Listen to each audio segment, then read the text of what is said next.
listeners, welcome to Kyle and Cody's Cult Cinema Cast, home of the unwanted, the unloved, and the unappreciated. I'm Kyle. And I'm Cody. This week, no, I heard you. Sorry to interrupt here. Did you just say welcome, listeners? Welcome to Kyle and Cody's Cult Cinema. I did? Yeah, okay. I'm just checking. Yeah, what are you going to do about it, motherfucker? Nothing. It just... I'm owning it. I'm owning this now. Repetition is... I'm going to do all... I am going to do all future podcasts like this now because you brought it up and now we're sticking with it.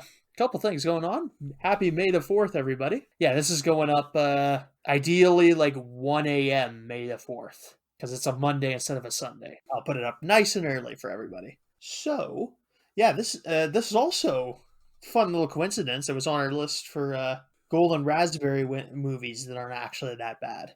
This got nominated for Worst Picture, nominated for Worst Supporting Actor, and Jake Lloyd. At least we found it. He found that, I didn't. So I don't know what the deal is there. Worst Supporting Actress of Sofia Coppola as one of the handmaidens, but she's barely in this. I think this is just like residual from her performance of Godfather 3. And then George Lucas got Worst Director. He got nominated for Worst Director. Worst Picture, Worst Director, Worst Screenplay, Worst Supporting Actor, Worst Supporting Actress, and Worst Screen Couple, with Jack Lloyd and Natalie Portman both being nominated. I will not argue with, because they haven't had much luck with that. Doesn't improve when we get Hayden Christensen at all. And Jar Binks actually also got nominated for Worst Supporting Actor category, which he actually won. So yeah, this is a bit of a controversial one. What? The guy who plays Jar Binks is in a jazz band called the Jazz Holes. I appreciate that title. Yeah, exactly, right? Good on you, bud. At least he owns it. Yeah, no. And yeah, no, he gets a lot. The actors get a lot. Jake Lloyd and him get a lot of shit over this movie. I don't really.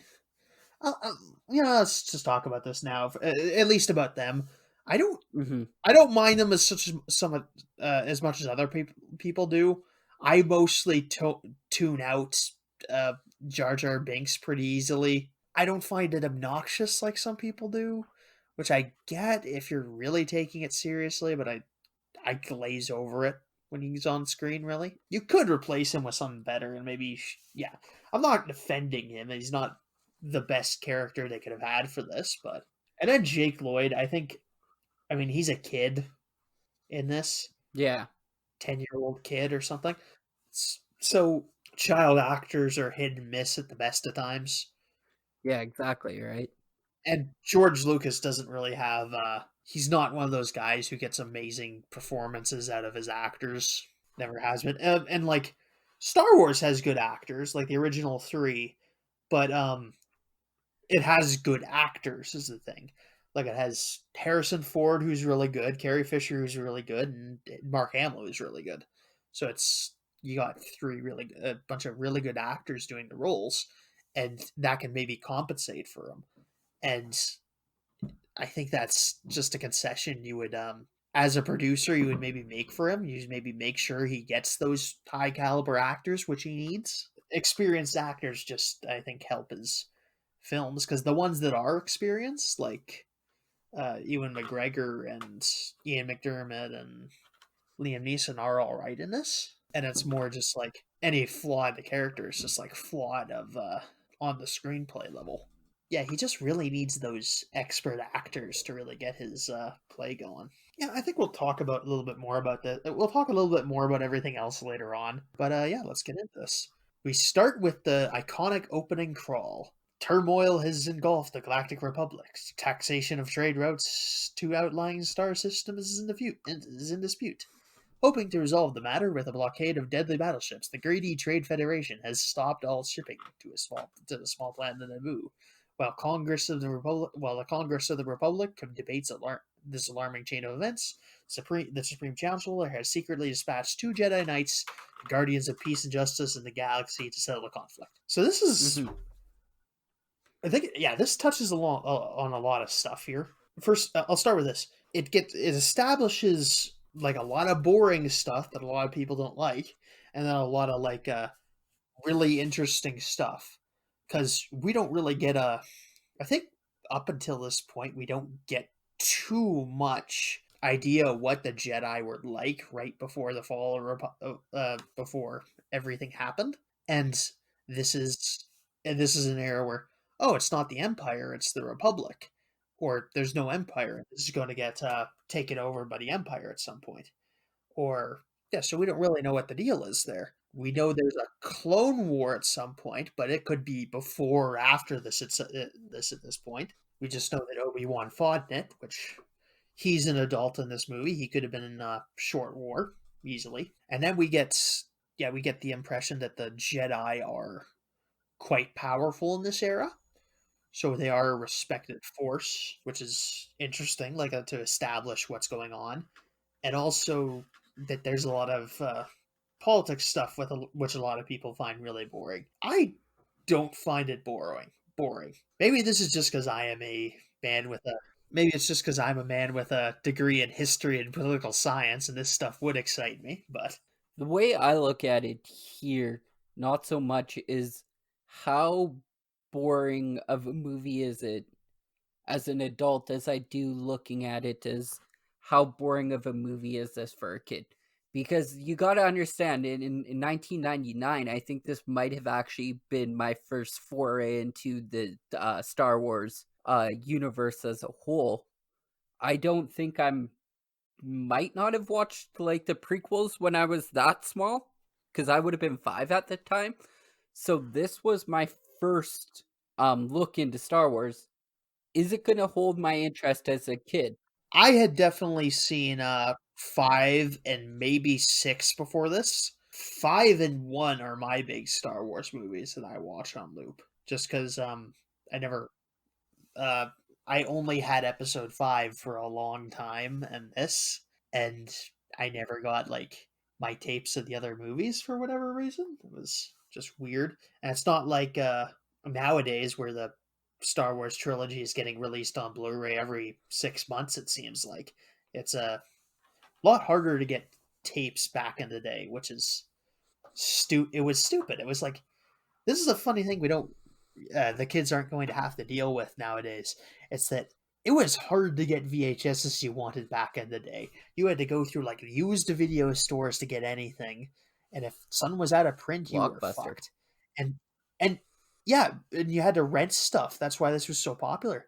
And even like big companies like Disney's had this idea where like, okay, we're gonna release this on VHS for a little bit, and then you're shit out of luck for a couple of years. Just a really honestly arrogant way to do things at the time.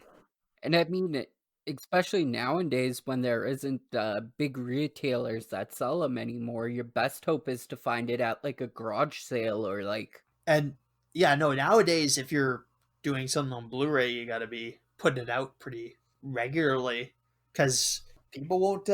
If they can't find your movie, they're just gonna watch it on streaming, and that's probably less money for it. They're not gonna put up with any of your shit, which is good, honestly. Anything that keeps a big corporation from pointlessly inconveniencing us is good. So yeah, we learn that that the Trade Federation, which is some sort of I think it's just like a big mega corporation, chiefly run by this one alien called Newt Gunray, or at least this branch of it is. They also got we find out a seat in the Senate, so this is a really odd situation where like apparently if you become a big enough corporation, you just become a country essentially. So the gist of it here is that the Trade Federation is trying to get some money. The assumption I think is that they're trying to get some money out of the Naboo, which is where a lot of this movie is set. They're blockading the planet in order to get some money out of them. Qui-Gon Jinn and Obi-Wan Kenobi are sent in to deal with the issue. Obi-Wan Kenobi is played by Ewan McGregor in this to take over Alec McGuinness, I think. So he's Ewan McGregor has taken over the role in this one anyway, and we're introduced to our first real new character who is Qui-Gon Jinn, who is introduced as Obi-Wan Kenobi's master, which we learned. Yeah, this is a very interesting thing that we learned about the Jedi here, is that they kind of deal with this kind of like singular master student relationship and whatnot. I guess that was so. Yeah, they show up on this this donut shaped ship, which they land their spaceship on. They're led to a conference chamber. Newt Gunray is kind of freaking out about this and we get the impression that Jedi are kind of badass and that they're kind of like, these guys getting called here is a big deal because they can shut things down, and that's the assumption, is that they're going to show up and this is just going to shut things down because I guess that's their jobs. And it's like, I think this kind of idea plays into, they bring up in the original Star Wars, they have a line where Han Solo is just like, "Oh yeah, I don't believe in the Jedi. I mean, I've never seen anything to prove that the Force exists." This has brought up a revelation to me recently that, okay, if this is the status they're at now, and like a couple years down the line, like 10 years down the line of this, they're completely wiped out in like a night. That might just make people say like, "Oh yeah, that Jedi stuff. Turns out it was all a bunch of hooey." What kind of space was? What kind? How do you kill millions of thousands of space wizards in like an afternoon? Yeah, it was like, yeah, obviously, it like seemed like their powers were very overstated based on what the idea of what they are is in this, and we get that impression when we see Anakin. He's just like, no one can kill a Jedi because, and that's an assumption that people in this universe have at this point in time. So I think if you take something like that and then they all just die overnight, I think that really does make you seem like a big joke. Well, here's the way I look at it: is these guys, like Newt Gunman, as you stated, I didn't know that was his name. They stated we've never had to deal with something like a Jedi before. Right there, while they're talking, they don't know how to interact with them or what's going to happen. The way I look at Jedi in this world is they are a police force almost at this point, where they're sent out on missions here and there to oversee political stuff. I could be No, no, you're right on that. They're kind of like, because there's obviously not enough a lot of these people, so it's kind of like they could get this reputation like they show up and then things just are resolved overnight. We got things like mind control, which they have, and we do see that they are willing to use this on like major figures later in the movie. A little bit later, he goes to the Gungan chieftain and is just like, "Oh yeah, give me a ship and let me go and do my job." And that's not like, this isn't like in the next one where Obi-Wan just mind tricks a random drug dealer. He's like mind controlling a major political figure on a planet. This is That's kind of like a really disregard. And also we learn in the expanded stuff that they take children at birth and train them to be super soldiers essentially. So there is a lot to be said about how spooky they can be. or a certain level of mysticism Yeah. created throughout the whole entire series, right? Because as you were saying earlier, Han Solo didn't believe in Jedi's up until he met Luke, and I don't even think he believed in Jedi's after he met Luke. I think it wasn't up until Luke kind of hit his peak between Star Wars and the newer series where he travels off and goes into exile. Yeah, he doesn't really yeah, eventually he sees some shit, but it's like from far away. It's yeah. Anyway, so they contact a mysterious hooded figure, Newt Gunray, and the Trade Federation guys. The mysterious figure is just like, yeah, kill him. Yeah, and then the Trade Federation gasses the conference room the Jedi are waiting in and blow up the ship they came on. From that point, the Jedi break out of this room that's filled with gas, destroy a bunch of droids. Yeah, he's a magic man that can breaks out of here after they've gassed it with God knows what for 20 minutes. And then he breaks out, kills like 20 droids, makes his way to the bridge of the ship, starts cutting his way through blast doors. And then they send in the like destroyer droids, and that finally chases them off. So you do. These guys aren't really a joke. It's This was a less militarized facility, they'd probably have resolved this pretty quick. And the way I think, I don't even know if the blaster droids really would have stopped him. I think my impression is the stuff we see them taken out with later in this movie and later in the series, it takes like big ass guns or like physical objects they don't really have to deal with them. You got to use some ingenuity, and once Sneak there's attacks. enough of these things, it was going to be a big problem. I think the reason why they ran away was more so the fact that it might have been time sensitive at this point. They sent in the battle droids, and they're like, well, we could deal with these battle droids, or we can make our way out of the place. Or it's possible that their plan was, okay, we're going to break into this place, get them to shut off the droids, and if we do that quick enough, we won't have to deal with an army. And the second the army starts showing up, yeah, it's going to start going downhill. Because they know that they're not invulnerable, but it's going to be one thing. So yeah, they sneak into the vents, and disappear. Yeah, no, which is never shown, by the way. I would have liked to watch Qui-Gon Jinn, like, down on his hands and knees, just crawling through vents. It definitely changed my opinion of this movie. Yeah, and then we see that the Trade Federation has a big army on this ship. So that's a big bit of concern. They're prepping an inflation fleet, which is yeah, it's not a blockade, which is very different. It's like, okay, it's one thing to like okay, we're gonna just nuzzle on your territory and make you do what we say for a little bit. It's another thing to take over the country. So yeah, there's no negotiation, and the Trade Federation starts disposing of evidence, and their line is that, what negotiators? No negotiators ever showed up. And yeah, we learn that when the Queen Amidala calls, and she tells Queen Amidala, the Queen of Naboo calls and asks, okay, hey, Jedi showed up, so I guess they told you to piss off, didn't they?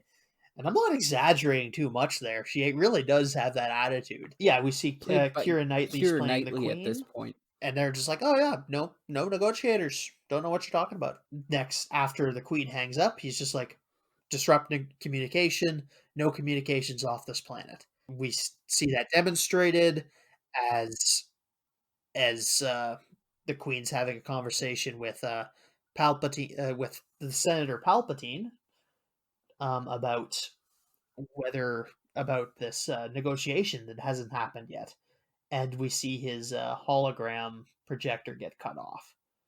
So something really serious. And we see the initial landings of the droid army on Naboo. We see, and Qui-Gon is running away from them and saves a dumb alien creature who's just standing there waiting to be ran over.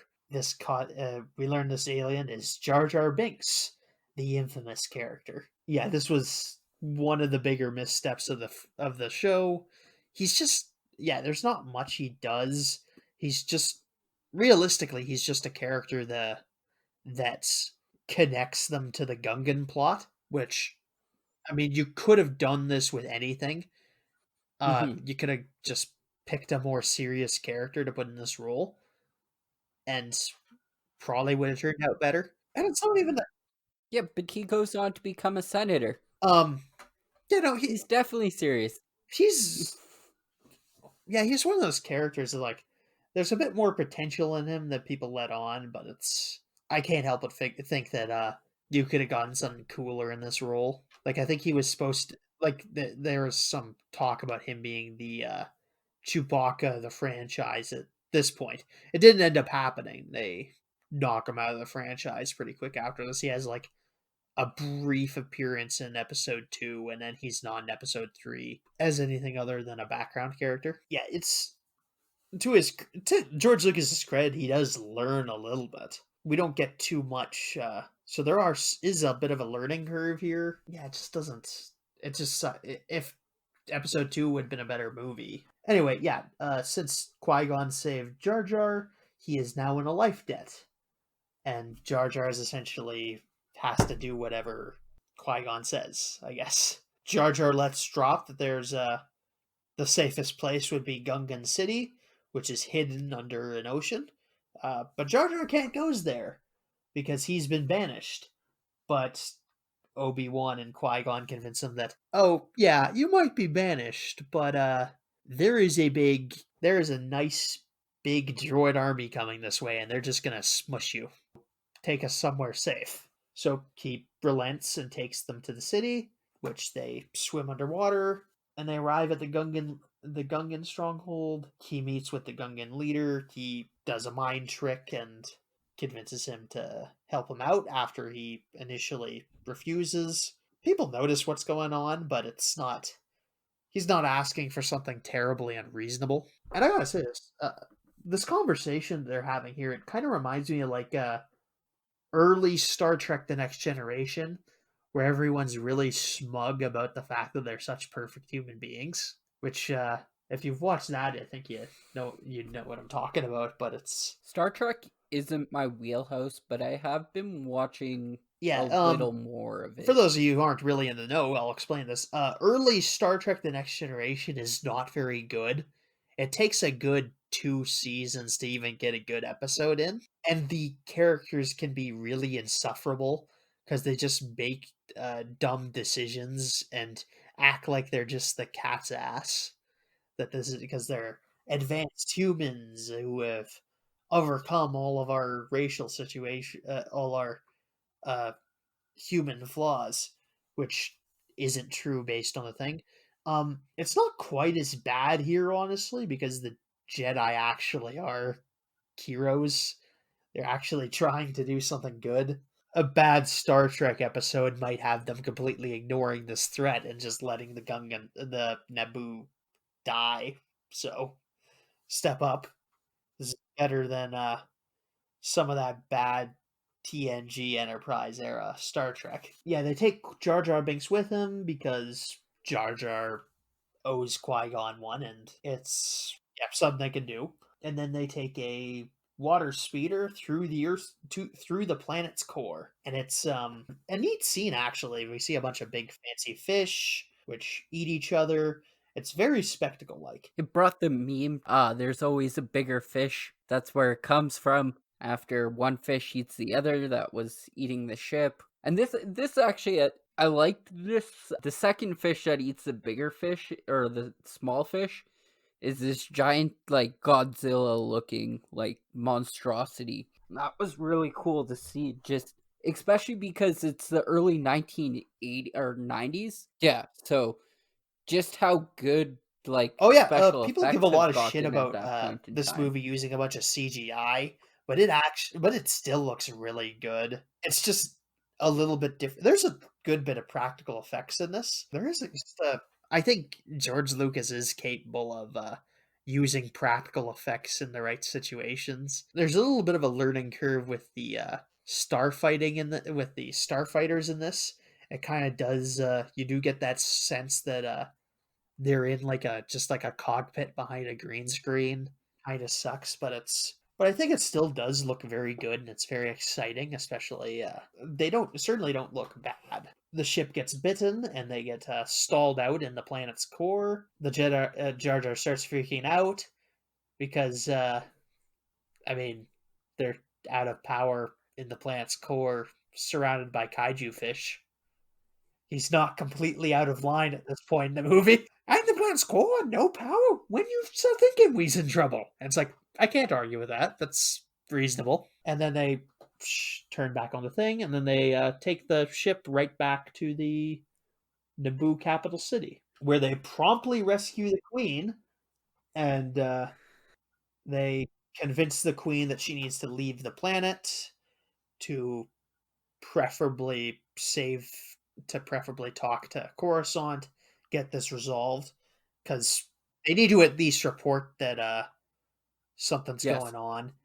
And if they point out that the evil plan here is that they want to kidnap her and torture her and guilt her into eventually just making this entire operation completely legal. I mean, taking her off planet isn't the worst call in this situation. Just get her out of the way, and at least this stays illegal. Because it's not giving in isn't going to be a great situation. They then proceed to hijack a ship with some conveniently placed pilots, and they find their way out. They're just kicking ass at this point. All these little droids are just cleared out, so they're just cutting a swath through. Like maybe they'd have more trouble against the tanks and whatnot that are coming, but they're certainly able to clear through stuff. And yeah, they hijack the ship and attempt to run the blockade. They take several shots as their shields not quickly damaged. Then we get our first appearance of R2D2, who restores the shield and heroically allows them to escape where with nobody except some droids dying. I guess when you take out the fact that Qui-Gon, or not Qui-Gon Jinn, Obi-Wan Kenobi is here in this. This is the first character we see reprise his role. I guess I'd say that not really necessarily true because it's a robot, but because it's, I don't know, maybe they did bring him back. I feel like he's completely I think CGI Kenny at Baker this does point, the is he not? voice. R2D, yep, R2D2. Yeah, Kenny Baker is R2D2, but I don't know what it. Oh no, he wasn't in the. It was a radio controlled prop in episode 1. He does, I think, do the voice, but in the original, Baker is used for scenes where R2D2 bends forwards and backwards and wobbles from side to side. So he is in the suit in certain scenarios. He's not in the suit for a lot of the other shots. But yeah, he heroically saves the ship, and they give him a nice cleaning. Queen Amidala orders Padme to clean it up, which is a bit hilarious, actually, based on what we learned later in the movie. Padme is Queen Amidala, secretly, which makes this scene hilarious, because it's like your body double ordering you to go do a chore. It's so dumb. It's like you've been put in charge of your boss for a day, and it's like, hey, go clean the toilets or you're fired. Just like we get some damage report on the ship. Turns out they're leaking fuel, and they won't be able to make it all the way to Coruscant, which is where the Republic is based. So they gotta land on another planet, a familiar place called Tatooine. So yeah, they have to land on Tatooine. So they do. They question it because this is Hutt territory, and the Hutts finding the Queen would be as bad as the Trade Federation finding her. And Qui-Gon replies, "Yeah, but the Hutts aren't looking for her, so we can just hide out." And meanwhile, the Trade Federation confesses to the hooded figure that's being broadcasted via hologram that the Jedi got away and took the Queen. And he says, "Okay, all right, I'll send my apprentice after him." And then that's our first glimpse of Darth Maul, who looks pretty sick looking. He's got red and black face paint and spikes, and yeah, this is actually the first new Sith Lord we see in the original series, and probably the first time we've heard them referred to as the Sith Yes. in the movies. I don't know that the term was ever used. Nope, I don't think it was ever used in the originals. It was probably used in some expanded material stuff, and I think it was in some of George Lucas's early scripts, but I don't think it was ever stated out loud. Yeah, now Yeah, that no, you're saying it, I don't think I've ever heard that either. Just looking back on it, it was always Darth Vader and the... which makes a bit of sense. I mean, if there's only 2 of them, you're not going to be like, oh yeah, the Sith. It's just going to make, okay, the Emperor and Vader. So it's not a term that the Emperor is going to have floating around based on what we find out about how his scheme works. Well, I guess with the district, and I don't think it would be a term that is thrown around even in modern day eras. in the Phantom Menace because it's a Jedi In the term, right? expanded universe, the Sith were a species that knew the dark side, and then the larger religious order kind of adopted the term. But they only used it a few times in this, really. Yeah, they just use it in like hushed terms because it's like, are the Sith even really around? It's just like, because there's some question to that, because we learn later that the Sith have been gone for like 1,000 years or something like that. So it's kind of like are these the Sith, or is this just like some Well, nutcases that are calling themselves that, which happens occasionally in the expanded universe. We just have some nutcases that figure they're gonna call themselves a Sith and stuff. yeah, even at this point in the series, the Jedi Council in itself is very skeptical of whether or not this is the Sith. It's to the point where they're like they can sense that something's amiss. They mentioned that within too. the That Force, but yeah, they mentioned that the Force is weaker what's at that this point even in mean? time in this Too? series. So, which is a really interesting thing lore wise, but it's just not something that means a lot. And this is actually one of the interesting things about Star Wars is these little you get these little throwaway lines that just end up meaning so much.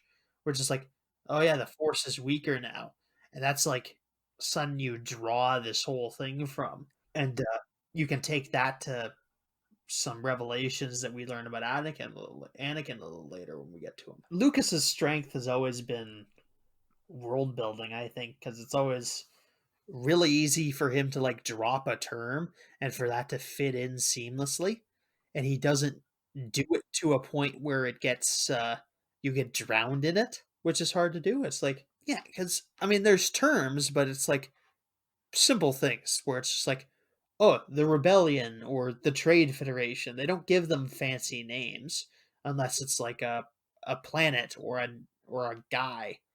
They'll just like, okay, here's what this thing is. Like the Trade Federation is this business thing, and they control trade routes. The Empire is an empire. The Republic is a republic. There's no country names. Just like, okay, here's what this thing is, and you can observe this without needing to know words like Sith or Well, even at this point in time, it's a Hutt controlled territory. If you've never sat down and watched the original series, which I didn't as a kid, besides them dropping his little piece of and here's Jabba the Hutt in the pod racing scene, they really don't capitalize on who the Hutts are or anything. all we get is that we can't take her there. The Hutts are gangsters. So that tells us everything we need to know. It's like, okay, this is kind of just like a mob controlled territory. So there's a bit of mob rule, and yeah, you get a good little implication of that if this is an entire planet run by the mob. Got a lot of interesting stuff behind it, and you don't need to go into it too much, but it's easy to go into it a lot. Yeah, they end up at Mos Espa, or they go to Mos Espa to try and find the parts that are missing. Qui-Gon, Jar Jar, and R2-D2 go to leave, and they're sent off with Padme, who the Queen has insisted that they go with them because she wants to learn about the planet. So yeah, these four go out. They go to look to find ships. They get a report that the Piper Drive is just completely shot, and they need to totally replace it. Which, I mean, this is a bummer. We find out to check out a place owned by this alien called Watto, who is a Troidarian. Okay, this is the time to talk about this because there have been accusations about this, like character, especially revolving around Watto and Jar Jar, that they're kind of racist caricatures. Now, I don't really believe that George Lucas is like a racist, and Jar Jar's actor has just been like, "Nah, dude, it's just not. This isn't racist. It's just like a bad performance, and you're trying to bring something bigger out of it." And I tend to agree. I mean, this guy's a bit of a piece of shit, but that's.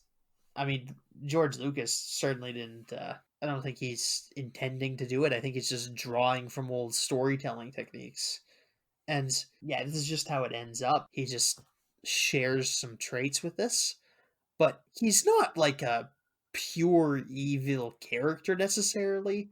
He's just like he owns slaves, but he's at least sending them home. We don't get the idea that I mean, this is all just something he's clearly a bad guy. What am I getting at here? But yeah, Watto is kind of a character that I guess you could take it as a Jewish stereotype, but I mean, he's an alien. And when we do, I don't know, like, this is, if you're going with the Planet of Hats thing to say that, like, all these aliens are like this, but, I mean, we find out a little later they're not, like, I mean, later in Clone Wars when we see more Tridarians, we find out they aren't all like this. I don't know. I don't think it's hard for me to say that there's a lot of stuff that's maybe unintentionally racist that you get in Star Trek, but I don't think it really holds up all that much because I mean there has been a lack of black characters, but I don't think he's George Lucas. Okay, here's what we'll do. Racist caricatures are, in the end of the day, caricatures. They're not fleshed out. They're not explored at all. But George Lucas is the type of guy who will explore whatever he needs to. And I mean, you could say that I mean, we'll talk about like Lando Calrissian's character in episode 5. He betrays the team, but he's doing that because he has a larger responsibility to the characters in the station he owns. So and he does turn good eventually when he has to when he once he realizes that he's not going to be able to protect them through the Empire, he does turn his back on them. With Jar Jar, he is a nincompoop onto himself, and his people do talk funny, but they aren't dumb people. They are in possession of some inferior technology, but they are quite capable. They hold off. They are quite capable. And Watto, he is, end of the day, he's an individual. We don't see 50 of these guys doing this. He does end up being hoisted by his own petard by this. And it's not like Shylock and Merchant of Venice where this is all about, oh, you are an evil Jew and we will do everything in our power to make you look bad and just be really cruel to you. And everything you are is wrong. It's just like he's a selfish person, and Qui-Gon does take advantage of that to get his goals in the end. And this path he's on does lead him to destitution, and he does have some affection for, as we see, Anakin and his mother, but I think he's of a time where like he's not able to really make the connection that what he's doing to them is wrong, because it is wrong, but I think he's just so entrenched into this way of life that he's incapable of being taken out of it on his own. I don't know. This has been a lot. I gotta. As a 5-year-old me, I wasn't really thinking about stuff like, is this racist, or is this being portrayed as racist, or where it stood down the line. I guess maybe as I got older, I might have been able to see where people are coming from, but it's stuff people have said, but no one's really like dragging this movie. Like no one's hating this movie purely because there's a debatable Jewish stereotype in it. Anyway, let's move on. I think we've spent our time on this. We're now introduced to Anakin Skywalker, who's kind of introduced at first like a bit of a non-player character. He's just starts guiding people around. He has a little talk with Padme, who's this is weird in retrospect. Because I don't know that we know, because at this point in the series, I don't know that we know they get together for sure. Here's the way I looked at it. The way I looked at it is she was more motherly to Anakin than she was more creepily to Anakin. And this is kind of a relationship that like you get with like a a kid who has a crush on his babysitter. I Yeah. think if that makes sense. I think her character is Padme's character is supposed to be 15. The actress is 17 or 18 at the time of filming. Yeah, so it's I mean, as adults, this doesn't matter too much. It's like a 20-year-old and 25-year-old. It's not too weird. But I think at this point, it's really weird. And it's not even really that weird because it's just like, okay, yeah, that's something that happens in the future. It's not happening now. It's not creepy at this point in time. It's embarrassing, like you'd expect this sort of thing to be in real life. But I don't think it's really all that weird. Yeah, Anakin makes a remark that, "Oh, are you an angel?" And it's just a really kiddie remark, and it's like he's a kid. I mean, that's a lot of what I have to say about his performance. Like he's a child. It's hard to get a good performance out of any child. And I want to talk about this because, yes, Anakin gets a lot of hate. You know who does not get a lot of hate? Who needs a lot more hate? Anakin's mother. I guess. Her acting skills aren't par, in my opinion, with the rest of the movie. It just seems not great. Yeah, it seems like she's kind of like a average performance in this. And average's performances do not cut it under George Lucas's direction because he just cannot do you any favors. Like any little stilt in the dialogue is just going to be totally shown here because that's not where George Lucas is as a filmmaker. He shoots things that so that the way I've had it described to me is like he shoots things as if it's a documentary. It's like, okay, here's what's happening here, which you see, and it's just like he's not doing it with a bunch of pomp and circumstance. There's no, in the vast majority of George Lucas's Star Wars work, there's no visions, there's no flashbacks, no flash forwards. Mm-hmm. It's all okay. This is literally what's happening on screen. The only sort of like hallucination you get in the entire George Lucas Star Wars movies is a brief one in episode 3 where Anakin has a nightmare. And I mean, I actually kind of like it. It's kind of like a old fashioned and charming, which is something you don't get. And I really miss this kind of this unique kind of cinematography when I went to go see Star Wars Episode 9, which is just like completely stripped bare of everything George Lucas. Yeah, there's a really you can really like sink into Star Wars cinematography like a comfy blanket. It's got a very familiar way of doing things, and it's consistent even when they are using different directors. I mean, I think the only point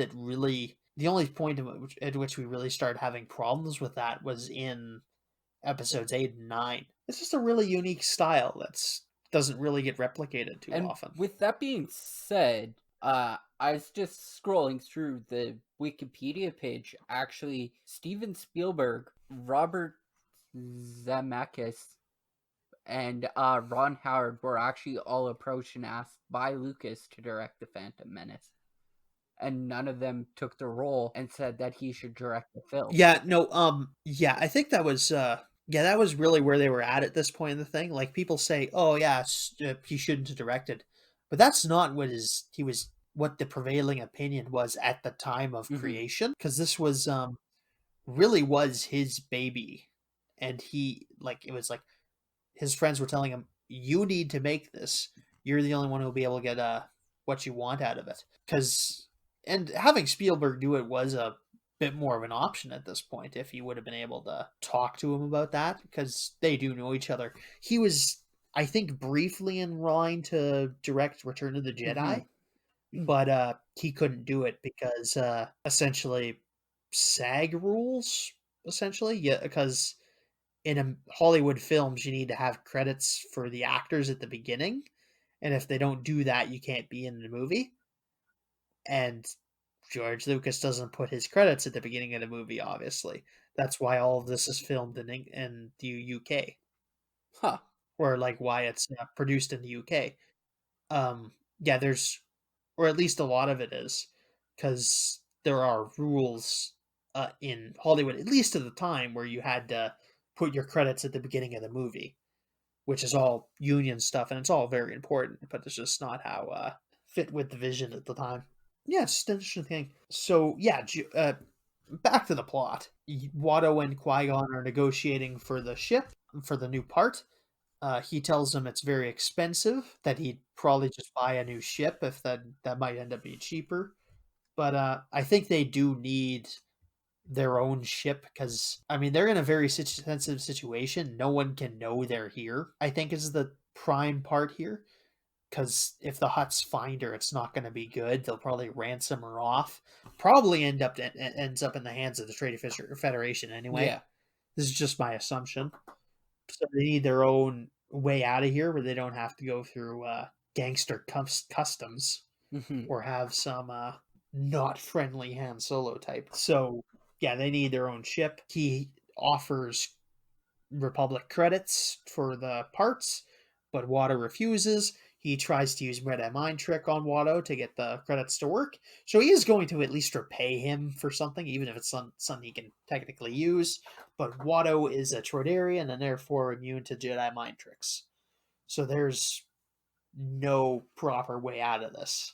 Which is the first time I think we've seen somebody actually immune to the Jedi's powers. I don't think we've ever... In this fashion, Jabba, it was clear that Jabba was immune to the Jedi mind trick, but it was because he was strong-willed, I guess.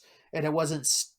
We've never had it stated that, like, oh, my species is immune. That's really weird to actually bring that up, because it's like, maybe there's something in the extended universe, maybe it's something that needed to be developed for plot purpose. I think it's for plot, because I don't think...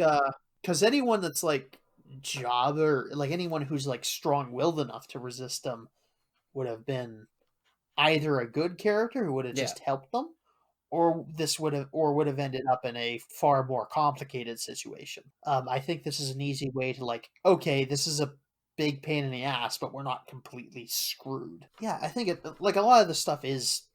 There's a good bit of stuff that's put in for plot reasons, but I don't think it's bad, because it's just like, okay, this just lets us have a conflict here.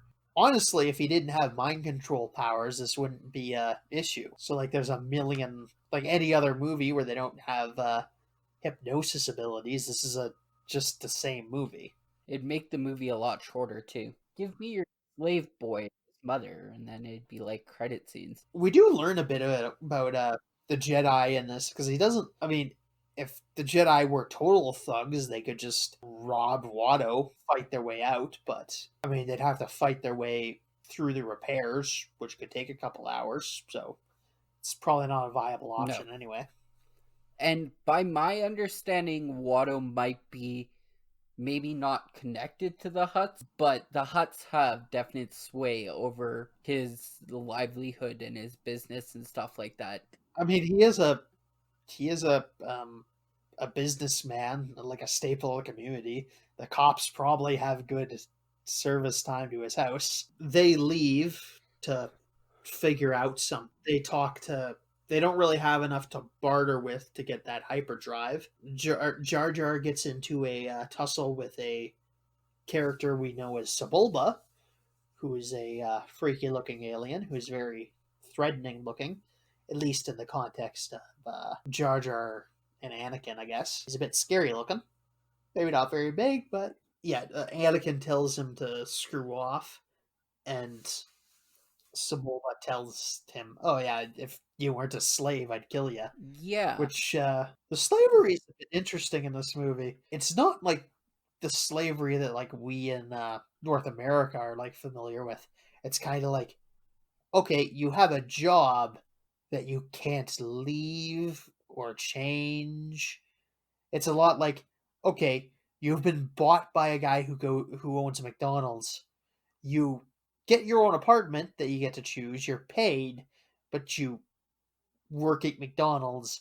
You're not allowed to leave that job unless some guy from Dairy Queen buys you, which is still, I think the fact that I described McDonald's as owning your person demonstrates that enough. Yeah, no one wants No one wants to be owned by McDonald's. But when it comes down to it, because we're on the topic of slavery here, Qui-Gon Jinn was talking to Anakin's mother. She does have a name. I'm drawing blanks on it. Shimmy Skywalker. Shimmy?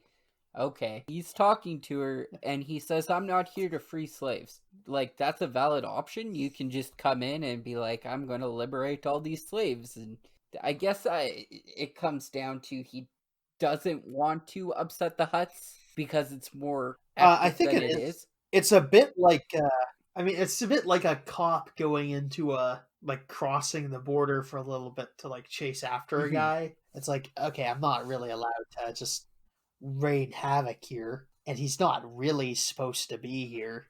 So like if he did do like a big slave uprising, that would be kind of an act of war, which is not something he has purview to accomplish. Yeah, but I'm just trying to figure out what the red tapes on being a Jedi includes. Like, what can you do? What can you not do? It's I guess for the purpose of time and the current mission he is on. Yeah, just not causing a slave uprising is probably the most optimal play. And his standing orders are to resolve a trade dispute, and he's interpreting that as okay, I'm going to rescue the queen. He doesn't really have the authority to just do this, and if he does something, that's an act of the Republic. So yeah, Anakin offers Qui-Gon, Padme, and Jar Jar and R2 an opportunity to stay at his house during a sandstorm, which will prevent them from making it back to the ship for shelter. And we get a little bit of information about what a couple things spark Qui-Gon's interest here. One is that Anakin can apparently do pod racing, which is very dangerous and requires a lot of reflexes, something that would be daunting enough, but he is a child who is able to race in a high speed. It's like finding out that a guy competing in Formula One is 6. It's marginally impressive, and you're kind of, how are you doing this? And that's not even really Formula One level. Like, oh yeah, this is there's like sand people, Tuscan racers out there taking pop shots at your car you're driving. Oh yeah, this is a very weird sport. It's like this really rednecky hobby stock thing where like you make your own custom ship that's like made with 2 jet engines pulling a little pod, and there's like no rules except you can't put guns on your thing. So it's a very scary race sort of thing. It's kind of reminiscent of a chariot. Yes, very.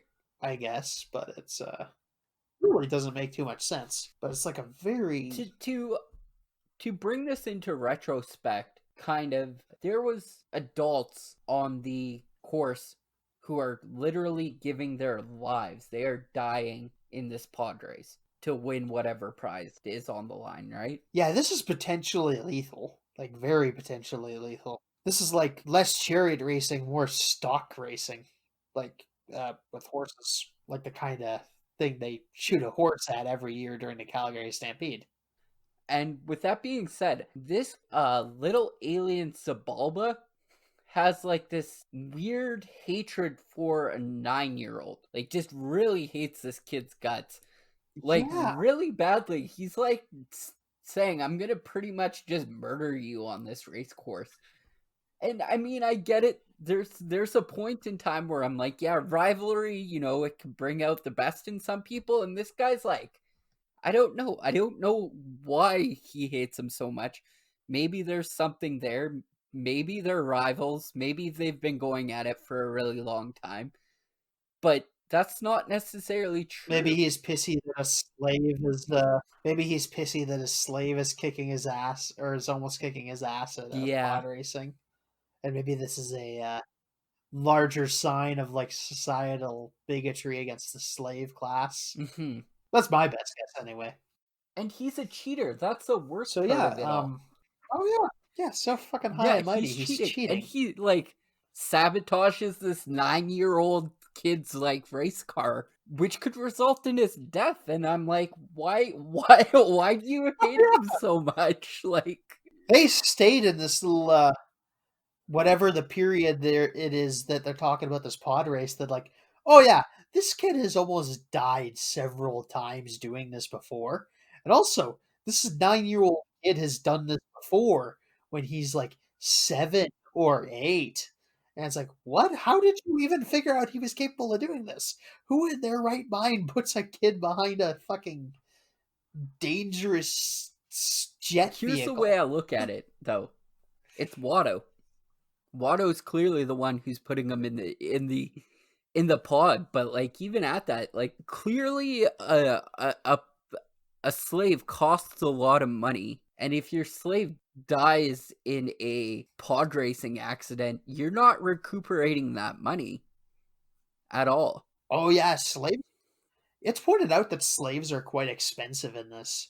Like they said it's, oh yeah, this is comparable to buying this high-end car. I think is moderately similar to the way it was in like real life a lot of the time. I'm not going I to get guess into I'm not I don't know my made up slave economics that way. even any That well. economics in this is like what's a one republic credit worth, and how does that correlate to the Canadian dollar? It's actually like 30 cents. The value's just shot. Really went downhill. Oh yeah, the conversion just kills you on shipping. Anyways, we also meet C-3PO for the first time, which is a nice little animatronic oh yeah, effect, it's actually. definitely really cool. Yeah, they don't have the luxury of having Mhm. plating on him, so they just have this big actual robot Yes. sitting here moving A around. complete mess of wires too. But like he was made by Anakin Skywalker at the age of like, 7 when he started, and probably finished or didn't finish but got pretty close to finishing here when he was around 9. Yeah, you just kind of getting from like making a droid out of, well, I assume, uh, looted Scraps. parts and finding good platings. Yeah, finding good thrown away plating is probably quite difficult. Mhm. We get the impression that he's been working on this and the pod he has for like quite some Mhm. time. They talk over dinner. Shibby points out that Watto has a weakness for gambling. Anakin wants to help, and so they devise a gambit to bet everything on this, to bet a wager on this race, and if they can win, they'll get the hyperdrive, and he's betting that against their whole ship, which is, to be frank, useless anyway. Well, it's not necessarily useless. It's just not like space flyable. Flyable? Yeah, I mean, They say the warp drive shot on it. I don't know. Okay. I think it's one of those things where you could get it. It's a landing you can't take off from. Okay. And they certainly aren't able to. I think actually the issue is they can't hold fuel because they say they're leaking fuel. And I mean, if you're just pouring gasoline through a hose at that point. So yeah, he's betting the ship against the part, and if he wins, he gets the part he needs. To be fair, this is the hyperdrive. It's probably 70% of the value is not completely unimaginable. I mean, the engine is the most expensive part of the car, probably. I'm just trying to think of this whole entire movie if it wasn't somebody attuned with the Force, who didn't have somebody kind of leading them to carry on. Because that's what it seems to me at this point, is that the Force is kind of this plot device that's being used to drive the story forward. Because they're like, we need... Qui-Gon Jinn bets on Anakin Skywalker that he's going to win this race to win this field drive, based solely on the fact that his ability to use the Force is what makes him a good fighter pilot. What would happen if they landed on this planet, didn't have a way to get a fuel source, Anakin wasn't there, there's no outside driven element that's going to get them a fuel source without them just going, well, we're a Jedi, we're confiscating this for purposes let's get off this planet. So from my understanding, I don't understand the way the Force works as much as I do in other. I see what you're saying. Yeah, it does. It can feel a bit like this is you're just being provided with solutions that can help that to bring the story forward. But I think this is perhaps an issue of. I mean, we get a line later that Anakin's the chosen one, and this is a meeting. But I think there's a bit more going Mhm. on with that.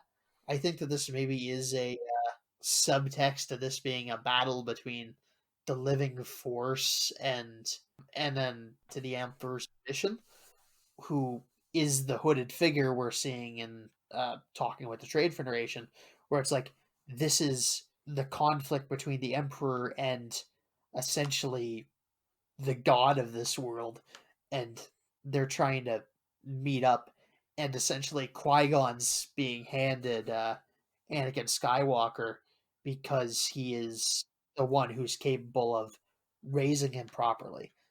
And Sorry, I think that's my interpretation once of it. again, I'd like to point this out to you because you said the word God and it reminded me of something earlier. When Qui-Gon Jinn was trying to deal with the Gungans, he had mentioned that, or Jar Jar Binks said that I owe you a life debt. My gods demand it. Now they're using religion constantly as this way to push the movie forward. It just I think there are like minor gods in the Star Wars universe, I think. Perhaps only in the sense of like they were powerful force users at some point. And perhaps some beings have kind of unlocked that little force ghost power we see in the mhm. original films.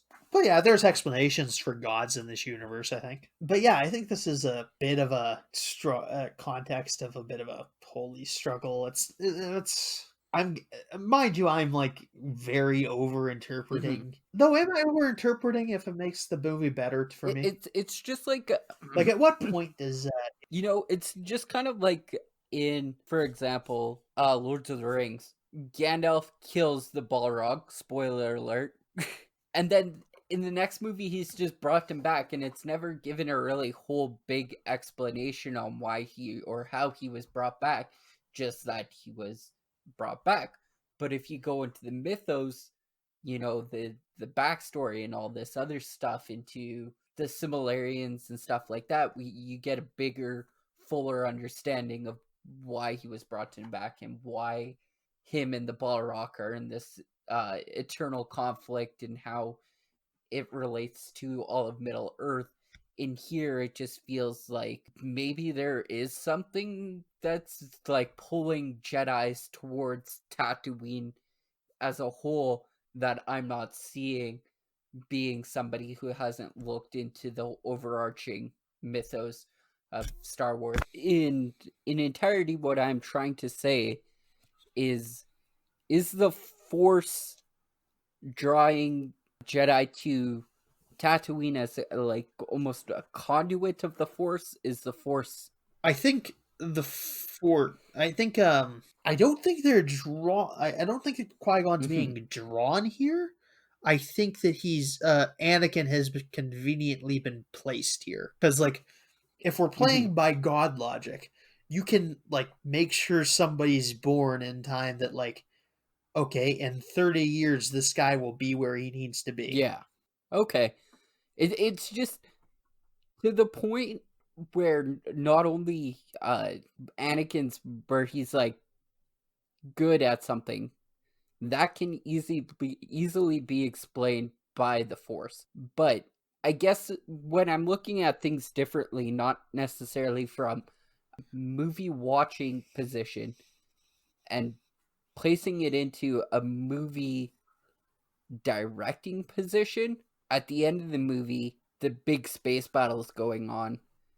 It seems way too coincidental at that point where Anakin magically bypasses shield generators and stuff like that and is shooting at droids and hits one of the big main reactor generators, like to me it just seems almost too coincidental to the point of almost laziness in directing, where you're like, this is Well, I mean, is it I think how the force seems to work like this in this respect. It gives you a little and they mentioned this in this movie, especially that it gives you like it lets you see a bit of the future, and like you can see what's going to happen when you do something. So like it would make them learn things incredibly fast, because it's like, okay, when I touch this thing, is it going to make this thing happen? And then that moves them mhm, along a lot faster because they know if something's not going to work before they do it. And it's very, I mean, it allows them to like deflect bullets because they've already like, okay, if I put my sword here, it'll deflect the laser blast. But yeah, it's a lot of power. But yeah, something I wanted to say earlier, it's like we've dug a lot into it and maybe too much into it, but I mean, if it's making the movie better for us, is that a no, problem? but all I'm saying is I'm not gonna call it a lazy cop out, because once again I might be just reading too much into it, but it just feels like me saying the force is what drove half of this story. Maybe I'm giving way too much credit to George Lucas at that point, where I'm like, well, maybe half this story is plotted out somewhere deep within the force, and the force is this thing that drives the whole entire story. Or maybe it's just, you know what, Qui-Gon got lucky, Anakin got lucky, you know, it just feels like I would much rather give Lucas a little more credit in world building than this just happened chance. Everything seemed to line up in the hero's favors, right? And really, what would you rather have? A really contrived reason to have a good movie, or just like a surface level bad movie? Yeah. It's like, isn't it better that we have more Hmm. good movies in the world? Yeah, it's just like a yeah, we could just like, "Ugh, it sucks so much. There's so many plot holes, but I mean, we have fun with the movie this way, so isn't that what's most important? Anyway, we'll get back to this. They test Qui-Gon tests Anakin's midichlorian count the night before the race. This is probably the most controversial addition to the lore that's in this entire movie. Where it's like, it explains the Force. And I'm like, does it? I mean, having this micro, it doesn't, I mean, it explains a few things. It explains why some people have the Force and some people do not, why some people have the Force and some do not, and why some people are more powerful with the Force and some aren't. But I don't think it explains too much about the actual thing. It's just like, okay, this is a medium through which we get magic powers, but it doesn't explain things like Anakin's virgin birth, which Shimi describes to him, which Qui Gon. Shimi points out that there was no father, which is weird, but I mean, it's maybe not outside the possibility. But yeah, it doesn't explain Hmm. this. That goes into the extended mythos where people think that Palpatine was actually Qui-Gon's father. I heard Anakin's father once, Yes. but you may have noted, like I've been trying to like reference the movies as much as possible over any expanded material stuff, just because I'm trying to prove a point. Like I very scarcely brought up expanded universe stuff. Like I could have brought up the Darth Hmm. Plagueis novel, which does add another layer of stuff to Anakin's Yes. birth. But I've chosen not to because I honestly prefer examining things purely through the movies, because it's just like a bit more of a challenge and it lets me draw these insane conclusions, which is very fun for me. But yeah, I think oh yeah, and yeah, the force, yeah, Midichlorians I don't think explain the force. Because it doesn't explain Anakin's virgin birth. It doesn't explain the No. Force ghosts, certainly, because it doesn't explain why. Okay, I guess these things can just pop up anywhere. It's clearly not. That's clearly not going to be held up by any science. Doesn't really explain what the Force is. It merely says, okay, this helps people interact with the Force. And most importantly, the midichlorians exist for one real reason as far as the plot's concerned. It's so that Anakin cannot be ignored by the Jedi Council. It's like, okay, this because Qui-Gon's point is later in the movie, this kid is one of the most powerful Force users in the universe. We need to teach him the Jedi ways, or God knows what's going to happen. Because, I mean, we learn a lot of stuff about what happens when Force users grow up untrained, and having untrained Force and the entire Jedi's operation is based on, okay, how do we make sure every Force user is trained properly? And if, okay, there's this super powerful kid, he needs to be taken care of one way or another. Yes. And I think that's what Qui-Gon's point is. This isn't its narrative purpose isn't to explain the Force. Its narrative purpose is to make sure that Anakin cannot be left behind by the story. Next, we get into the race.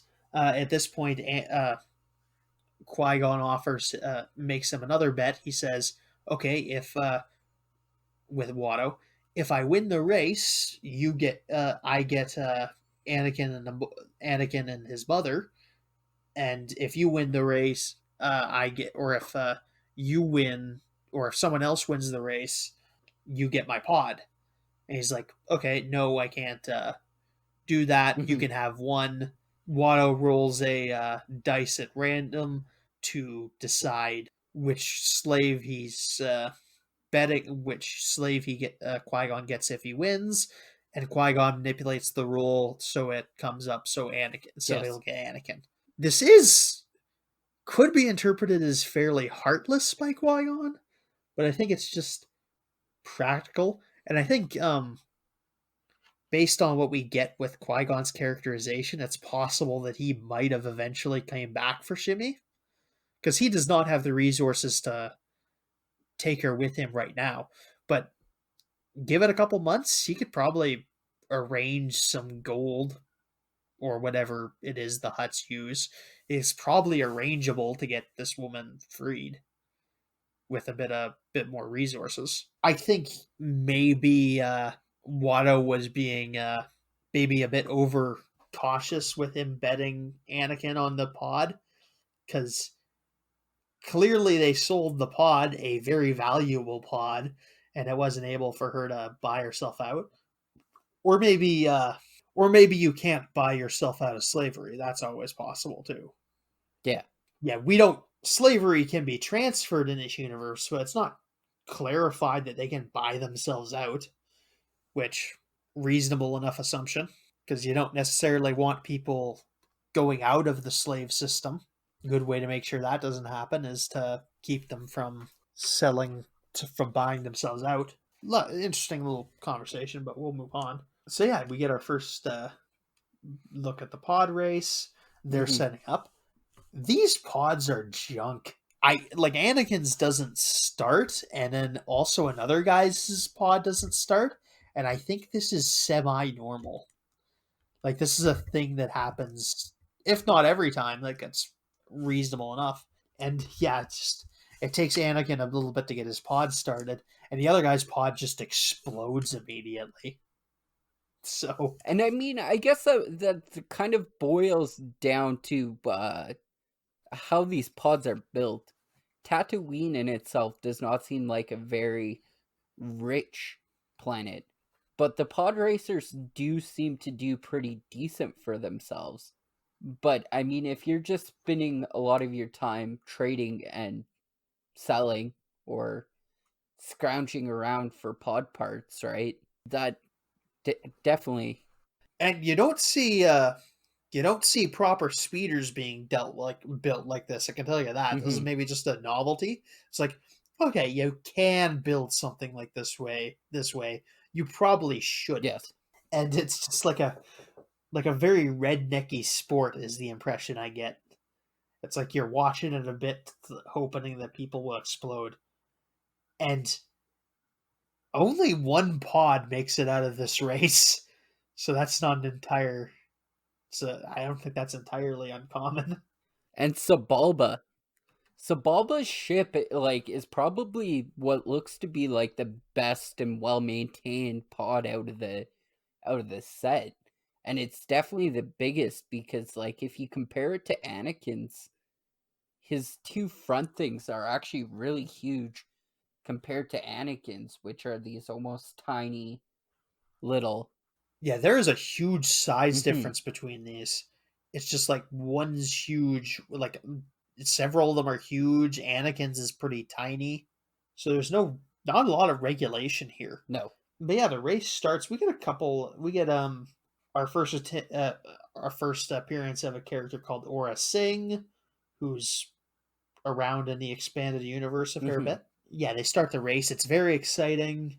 It ends with Anakin being the last one standing after everyone else's ship gets blown up at some point during the race, and he's the last one. So he wins, and they can go off. Anakin and Padme bond a little bit, and then they start heading to Coruscant. Mhm. Though, on their way back to the ship, they are attacked by Darth Maul, who's this is actually probably the only the second red lightsaber we see in the entire franchise in film. Actually, probably period, because no other there's no Star Wars TV shows really, but before this point, and there's no other movies. There might be something in a game. So yeah, Darth Maul and Qui-Gon fight for a little bit.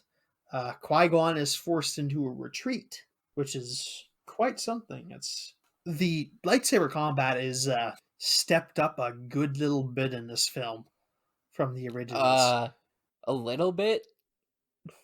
Okay. Yeah. Oh yeah, there's a lot of fancy Yeah. martial arts added into this. It's a lot more Flipping. fast paced. The old lightsaber fights are kind of like slow, methodical things, like very proper swordsmanship and just like very basic stuff, which was the limitation of like Darth Vader's suit partially. Mhm. And this way they have to use less special effects.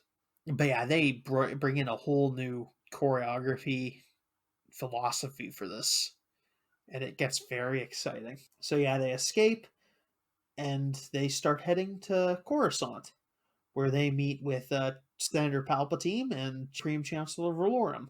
Supreme Chancellor Valorum is commissioned a special session of the Senate to discuss the crisis on Naboo. Qui-Gon goes to meet with the Jedi Council and reports his findings, including the findings of this apparent Sith Lord, which is a big deal because there haven't been Sith in a very long time. Yeah, so put yourself in Qui-Gon Jinn's shoes here. You come out of nowhere, just doing your business on Tatooine, just free to slave. You're probably feeling pretty good about yourself at that point in time. You've potentially found the chosen one, and all of a sudden, you're fighting a Sith that you thought were extinct for like. So my thoughts going through my mind right now is rather you're fighting a rogue Jedi. It's very possible. Um, Yeah, B, because I don't know if Qui-Gon or not Qui-Gon Jinn, but Darth Maul actually used the Force here or not in this fight. Did you? based based on what we know, but based on what we know about Jedi combat, you have to have a little bit of force sensitivity in order to keep up. I guess. Yeah, that's something. Yeah, that's something we learn. The only time we see a non-force sensitive really keep up is like in Episode 7 when after Kylo Ren gets shot with like a big shotgun and he's terribly Mhm. injured, and that's the only condition in which a non-Force user has been able to keep up with them. Okay. And I'm pretty sure he beats what's his face at that point still, right? Oh yeah, and then Kylo still wins the fight. But yeah, you need a bit of Force sensitivity in order to just keep up with another Jedi. So anyway, did you have a third thing? Um, yes and no. There's been assassins, Oh yeah, Jedi killers and stuff like that that are force sensitive and sent out to kill them, but not necessarily Sith. oh yeah. So There's my thought process is like he went back straight to the Jedi Temple and was like, "Oh yeah, and another thing, there might have been a Sith." Like I understand where the council is coming from when there's this huge giant shock and disbelief about the Sith coming back when they've been gone for about 900 years or however long, especially with the Master Yoda sitting there, because he's probably at least 6, 7, maybe I eight forget what hundred they years said. old now. I think uh I think it's stated that he spent 800 years training Jedi. I think. Anyway. So that's all I'm saying is I get where the Jedi Council's coming from, Oh yeah. Yeah, totally. This could be some but sort of rogue guy. He tells them about that, and then he tells them about Anakin, who they agree to see him, but they don't know that he's going to do the training. They state that he's too old, which is something Yoda said about Luke in episode 5. So this is mhm. actually some like a bit of a callback. And we do know based on expanded universe stuff, but we do know that the children are brought in quite young. So he's to avoid attachments to their previous lives. So it is something that, and like we get a bit of a impression from like this 10-year-old being told he's too old to become a Jedi. How badly a 20-year-old I guess would be at becoming a Jedi, but yet he goes on to be like one of the best Jedi in the whole entire series. Yeah, Although I don't. especially at this point in time, I think before Disney took over, he was like the most powerful of any of Mhm. them by the end. But we won't get into that too much. Queen Amidala and Senator Palpatine are having a bit of a meeting. Senator Palpatine says that the Senate is too held back by bureaucrats, and that they probably won't be able to get a immediate response. A lot of people find this really boring, but this is actually a very ambitious political gambit they eventually set up, where essentially the gambit is okay. Right now, the Supreme Chancellor is sympathetic. He's going to have the meeting. If he doesn't do exactly what we want, we pull a vote of no confidence, which will cause an election at a time when we have a significant sympathy vote from the fact that we're being fucking invaded by these no good random bankers who are just out of nowhere trying to fuck with us.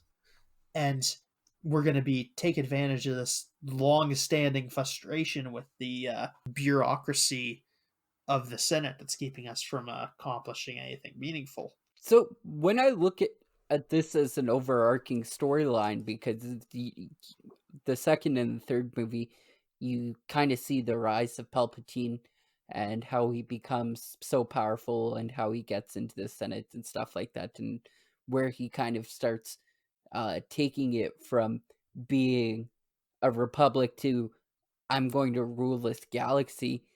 When you lay it out, it's kind of obvious his whole masterstroke in his plan.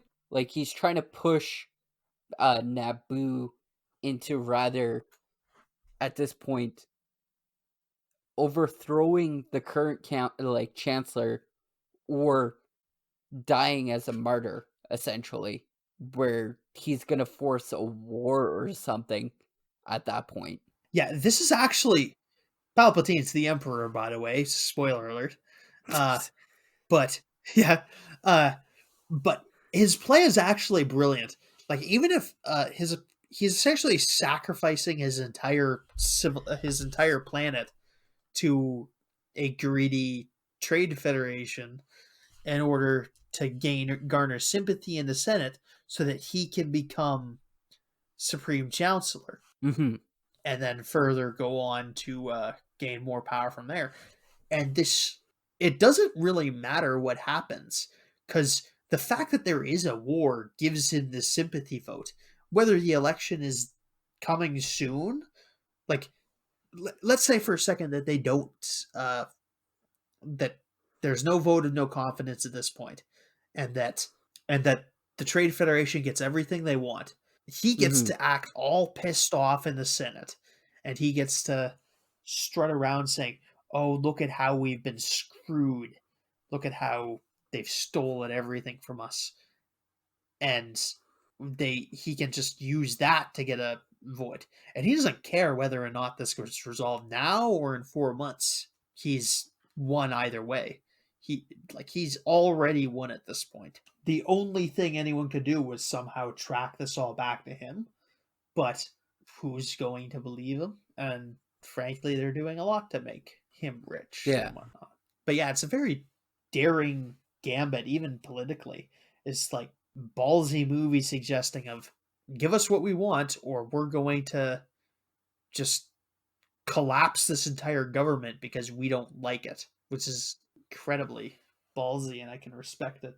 But a lot of people find this really boring, but as a political, I'm going to say scholar, but yeah, but as someone who's really knows his politics, it's one of those things where it's like, this is just such a brilliant move. I got to admire it because it's just so well placed to take advantage of the rules. But with that being said, a vote of, I guess this might be reading into things a little too much, but like, can somebody just call a vote of no confidence at any point in time?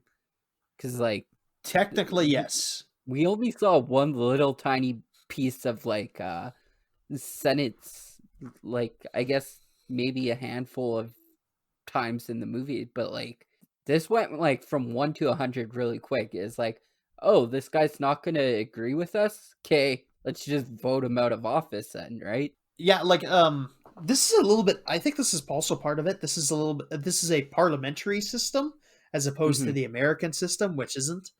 And that they don't know how things like a vote of no confidence works. And it's not their fault. They don't have to deal with it. It's just not something they're needing to do. But it's very much an issue. But this, yeah, you can pull a vote of no confidence anytime the ruling prime minister, I guess, would be the real life example, but the Supreme Chancellor in this case, anytime the Supreme Chancellor does not have enough votes to carry their motions. So yeah, you can just do this anytime. Okay. And yeah, in real life, like take a real life equivalent right now is in the Canadian Parliament, the Liberals have a minority of the seats. So if Conservatives and the NDP, which is a political party we have here in Canada, if they team up and vote together, they can knock out the Liberals. And the Liberals are requiring Okay. either the Conservatives to help them or the NDP to help them in order to carry government. So Mm-hmm. if a large enough portion of of the parliament turns against the ruling party, they can just call in a vote of no confidence, and then there's a new election. Okay. So it is something that we see in modern days. It's not Yeah. just a Oh yeah. space political made up on the spot type ordeal. Nope. This is a real thing you can do. And yeah, we can assume. Yeah, and we can safely assume that we don't know too much about the politics in this, but that Chancellor Valorum can get a doesn't have some sort of party whip that could keep him in power at this point. So yeah, Parliament turns on him, or the Senate turns on him, and they move to do a vote of no confidence because he decided to do a investigation instead of ending this issue now, which is valuable because, as we've established in this movie, the Trade Federation is just killing people in order to guilt the Queen into doing what they want. And I mean, I guess it's a really good masterstroke plan on Palpatine's side when he's controlling both ends of the stick, right? Oh yeah, Like he owns the Trade Federation. yeah, he's manipulating them, and like I said, all he needs to do is garner a sympathy vote so that he can win the next election, and that's accomplished no matter how this turns out. It's either, oh yeah, Chancellor Valorum's a weakling and he's not acting, or Chancellor Valorum screwed over my entire people, and he'll screw over everyone else, every one of you guys, if this mad trade federation decides to pull off this stunt on the next planet. Like what happens when it's your planet and it's not Naboo. But yeah, either way, this doesn't solve the Trade Federation invasion of Naboo. So the Queen moves to go back to Naboo and do what she can to save people, because she is adamant that she won't break to the Trade Federation, which is what I'd expect of a leader. I mean, it would be really awkward if, like, at the first sign of trouble, the president gave away the nuke codes like they do in certain movies called The White House Down. Yeah, that was my passive aggressive White House Down stuff for today. Channing Tatum. No, he was in Channing Tatum. He was most Olympus Has Fallen. Yeah, Olympus Has Fallen. I'm thinking Olympus Has Fallen. Yes. They came out the same year. They have similar plots. I'm gonna cut this out. I fucked it up. Yeah, I fucked it up. I meant Olympus Has Fallen. White House Down is actually better. At this point in time, yeah, Amidala needs an army because apparently Tatooine's or Naboo's army is. Actually, we'll mention this first. She goes, and Queen Amidala goes back to Naboo to fight the Trade Federation. Qui-Gon and Obi-Wan have to go with him because there's a possible Sith Lord on the loose, and they need to deal with that. They also bring the boy with them, which is maybe the only misstep. Because, like, I think this is the big plot.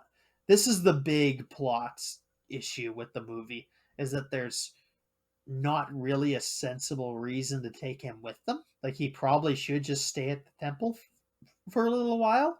I'm sure they can do some babysitting for a little while, even if they're not going to keep him. I mean, he does save everybody, but yeah, he's a bit of a Wesley Crusher in this one. Yeah, I'm just sorry. I chuckled there, and I chuckled because I'm just imagining Anakin Skywalker going back to his home planet after just being freed as a slave and having to explain to his mom, yeah, sorry mom, I didn't make it into Jedi school. I guess I'm here to like, what do you if he wasn't going to be trained as a Jedi, what would have happened to Anakin Skywalker? Yeah, I don't imagine the job prospects are very good for this 9-year-old. Granted, a very exceptional 9-year-old, but I guess also the council says that Anakin is not going to be trained, but they're also going to table this discussion for the time being.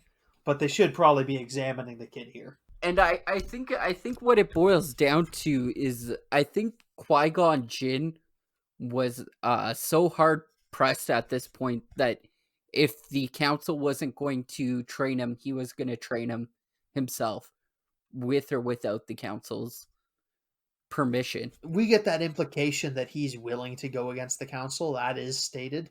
And in the expanded universe, we learn that he's a bit of a renegade, that he would just go ahead and do whatever he felt needed to be done. It's actually stated right in the movie too.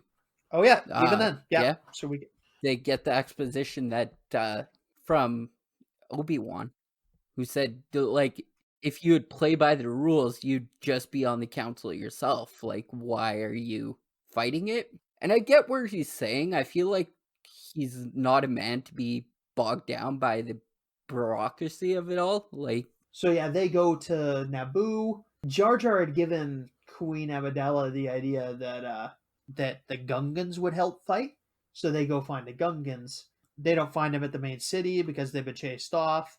So they go to find them at this hiding place of theirs in a swamp. And at this point, as a show of good faith, Padme reveals that she is the real queen and that the queen we've been seeing is actually a handmaiden who is a decoy. So that is why, because Keira Knightley and Natalie Portman look vaguely similar at this point in time, I guess, and especially with the makeup, it'll be difficult. It's probably very difficult to tell them apart. I mean, it's just a little bit pulled out of nowhere, but it is a sensible move, essentially. I mean, it is a way of protecting against assassinations. We maybe don't get that impression from this movie, but based on what we see in the second movie, that assassination protection is actually very helpful. Yeah, she reveals that herself is a good show of good faith to the Gungan leader, and that convinces the Gungan leader that he should that the Naboo don't see themselves as superior to him, and he agrees to help them fight the droids. The boss of the Gungans promotes Jar Jar to a general for some dumb reason, because he allegedly helped brought about this uniting of the Naboo and the Gungan. And at this point, we're setting up the climax, which is going to be a three-pronged assault. The Gungans will draw out the droid army as much as they can. The Jedi and the Queen and her soldiers will sneak into the capital and go secure Newt Gunray and also get the pilots to hopefully blow up the droid control ship. Big design flaw that is rectified in the later movies and in the Clone Wars. Oh? I think that they... yeah, because they never pull this off again, and I think it is stated somewhere in the expanded universe, but it's certainly not something they ever do again, and I think it was something they were able to fix. I think it was just a fact. The explanation I've gotten is that Trade Federation was just being cheap with this, and that it was just cheaper to have like a single cloud processing plant for the droid strategy. Okay, I see what you're saying now. Yeah, so this is essentially just being cheap instead of buying a special processor for every droid. And people make fun of this, but it's... I mean, I guess you can, but it's just really being... So yeah, they're going to hopefully send up the pilots to kill the thing. So the army starts. This is a really nice scene. I actually do like this fight scene, and not just because I have a toy. Yeah. I have a toy of this droid Gungan fight scene. It's very nice. Okay, Boomer meme has really ruined this scene for me, because throughout all of the fight scenes, they keep on calling the blue balls that they're throwing around, they call them boomers. The Gungans do. Oh. And it's like, grab that boomer and throw that boomer, and like yeah, it's just a weird change in terminology for the word for me, I guess. Yeah, but it is actually a very fun little fight scene. I think it is. It sells the threat of this droid army. It's very... I mean, Jar Jar's being a goofball through the whole thing, but it's Yes. generally like this kind of suicide mission where, like... Oh yeah. Yeah, and at one point in time, you see the stakes really accumulate, right? Where on all fronts, they're kind of losing this fight. I do love this kind of multi-fronted climax, because it does give you a lot of stakes going on at once. I mean, here's the way I look at it. For 1999, it's a pretty good scene. Lots of CGI, but what I would have really loved to see, and I know this is asking a lot, I love fights in Game of Thrones, and it kind of does do that. We're going to track Jar Jar Binks throughout this whole entire fight scene, but it doesn't do that justice, if you know what I'm saying. Like, it kind of hovers over him, but it doesn't, like, it's not point of view shots almost. It might also be better if Jar Jar Binks was a cool character that we wanted to follow around. Here's the thing. it makes me feel like if I were in a war, it feels like if I were a halfling and I just kept on rolling nat ones and then re-rolling nat 20s. Nat ones, nat 20s, nat ones, nat 20s, right? Yeah. Like, Yeah, he he is just kind of kind of like that. fails and then somehow succeeds throughout it. And I know people have pointed to Jar Jar being rather force sensitive or being a Sith or whatever, and I don't agree with that. I just think I don't know. I don't know how to describe that. Here's the thing, maybe he is. For whatever Yeah. reason, maybe he's force sensitive. But to me it just feels like you're giving the force to like a toddler. I mean, I can't really even say that because like Anakin's 9 at this point and he's got the force and he's still using it in a way that just makes Jar Jar feel incompetent almost, right? So, And it's hard to deal with like both Jar Jar and Anakin being a bit annoying. It's like, okay, we got to deal with both of this. It's just like a lot. It weighs on a lot of people. yeah, it goes back to that saying I was saying earlier how Anakin just kind of lucks his way through. I guess so does Jar Jar, and I actually respect that a little more than I respect Anakin kind of just accidenting his way through everything. Because at least with Jar Jar, they make it look so much like an accident that I can see he's just kind of a dumb. I can take him less serious. I can't take Anakin serious because, yeah, they give him the Force, right? Yeah, it's the Wesley Crusher paradox where it's like, yeah, the author's so insistent that he's so great, but really we just want to hang around with everyone else who's like a qualified adult and is just actually trained to do stuff. Meanwhile, the Queen's army, the Queen's group, breaks into the castle and goes into catch. They go to liberate the fighter planes, which I'm surprised these are still around. Honestly, I would have thought just blow these up, but whatever. I guess they blow too much stuff off. But yeah, they free a bunch of pilots. They take their pilots take the starfighters up, and they go to fight the droid control ship. This is kind of actually pretty like the weakest of the climaxes, in my opinion, because it's just like, oh yeah, why are these fighter pilots are on autopilot? It's like, why? That doesn't make any sense. unless they're their fighter pilot. Well, I mean, if you're just going to put things on a charted course, just send a droid up. It just doesn't make a lot of No, sense. what I'm saying is that they're the Trade Federation's like No, these ships. are no, I mean these are the Trade Federation has different ships. Do they? Yep. They have these kind of like they're called vulture droids in the sequels, but yeah, they have their own Huh. ships. Okay, then I have no answer to that then. I'm completely dumbfounded on why leave them on autopilot? How did they get on autopilot? Yeah, and Mhm. it just breaks every rule of space fighting because it's just Mhm. like, okay, now the enemy just has to track your piloting, Mhm. and it just doesn't make a lot of sense. Um, and yeah, this is obviously the one where Anakin saves the day. He takes the thing off autopilot and then flies into the ship through the shields because they can't stop physical things from going through them, Mhm. which is always a weird design flaw, I think. Because then why aren't you just shooting missiles at stuff like physical missiles that just like fly through and then Yeah. blow up when they hit something inside the shield? Um, it makes a bit more sense in Star Trek where the shields are kind of I don't overly understand this scene then. What do you mean by well, the like you shields can can't just fly stop a ship physical? through the shields Yeah, but why didn't any of the other pilots try that? because they were on autopilot. Okay.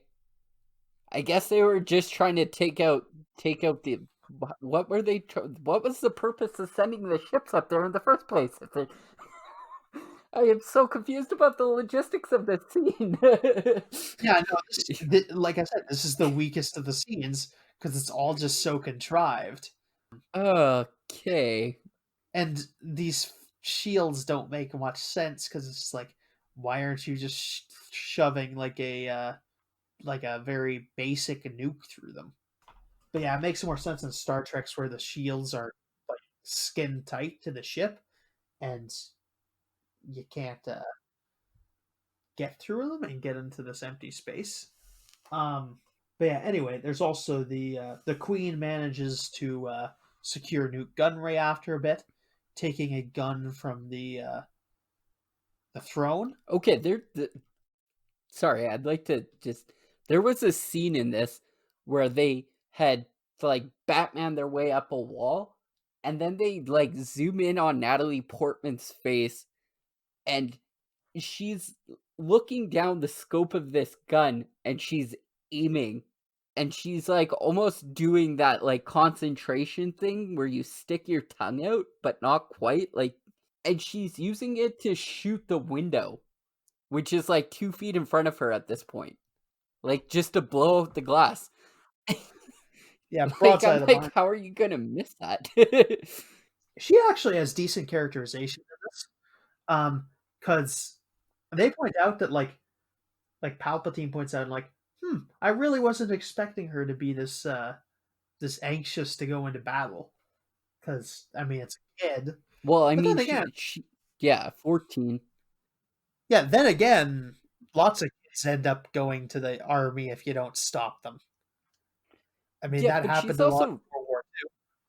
like extremely competent in not only like, oh, we got to go to war, but like she knows how to use a blaster at this point. She can clearly hit everything that comes across her.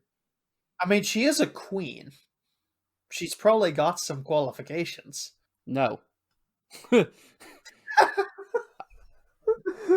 No. Oh, Sorry. uh, I was watching the Clone Wars earlier because I decided to continue my journey on to the next movie just out of curiosity, mostly in boredom. And like Anakin and her were sitting there talking, and she's like, "I never really wanted to be a queen, and I was really surprised that they even voted me in," and so on and so forth. So I mean, yeah, there's I guess literally no qualifications to be a queen. You just kind of get elected into the position, right? So yeah, and I mean that just speaks to the fact that episode 2 is, if not yeah, like well, bottom, like the worst of the Lucas Star Wars films, certainly. But yeah, that kind of pisses me off actually. Now that you're saying that, because I remember that, but that kind of really reverses yeah. her great characterization in this one. That makes me a bit angry. This is like reading a. This is like a bit like reading a '50s Lois Lane comic after watching like the '40s Superman cartoon, where like Lois Lane's going around shooting guns and flying a plane, and then you go to like some '50s Superman comic where she's just trying to be a housewife. It's like really disappointing because Lois Lane's a weirdly progressive character. Is she? Because I've Yeah. never seen that side in I guess movies and TV shows Oh, recently. I mean, next time we see each other, I'm gonna loan you my '40s Superman DVD and I'll show you Oh, that, and you'll see what I'm talking about. huh. Because she, like I said, she shoots guns in that. She flies a plane in 1940s as a woman.